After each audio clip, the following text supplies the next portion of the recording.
Kukiwa na shamra katika maeneo mbalimbali, kwa mfano kwenye magazeti kweli yamejaa sura za mabanati na magulamu matineja hawa ambao walifanya mtihani na kupita vizuri. Kwa hivyo tutakuwa tunaziangazia hapa na pale. Zaidi ya hayo, kwenye leo mashinani pia kuna taarifa nyinginezo. Kwa mfano kwa sasa hivi na kupeleka Mwingi, ambapo wasiwasi umeripotiwa katika eneo la Mwingi ya kati baada ya visa vya mauaji ya kiholela kuripotiwa. Jana mapema, mlinzi mmoja wa chuo cha walimu cha Mwingi Disese alipatikana akiwa amenyongwa hadi kufa na watu wasiojulikana. Mlinzi mwingine anasemekana kuwa hali mahututi hospitalini baada ya kushambuliwa kinyama na majangili. Mbunge wa eneo hilo Daktari Gideon Mulyungi ametoa wito kwa vitengo vya usalama kufanya juhudi ili kuwatia mbaroni washukiwa hao wajangili. Naibu County Commissioner wa Mwingi Omar Ntima, hata hivyo, amewarai na kuomba wakazi kwamba wasiwe na hofu, kwani tayari serikali imechukua hatua za kisheria dhidi ya vitendo kama hivyo.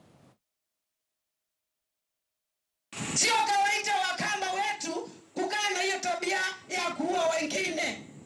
Tumeshangaa sana tena zaidi. Hii ni kuonyesha ni kama kuna mpango ya kumaliza wazee wa rika yetu waondoke katika sehemu.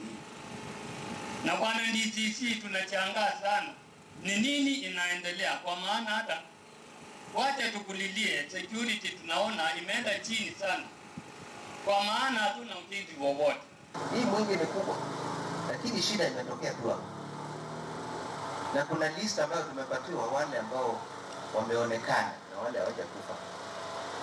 Iko list ambayo tumepatiwa ya watu karibu 14 ambao wanasuspectiwa wanafanya hii maneno, na inasemekana wanatembea na probox, na pia hiyo probox inajulikana. Kwa hivyo hiyo timu yote tunaomba serikali ikamate.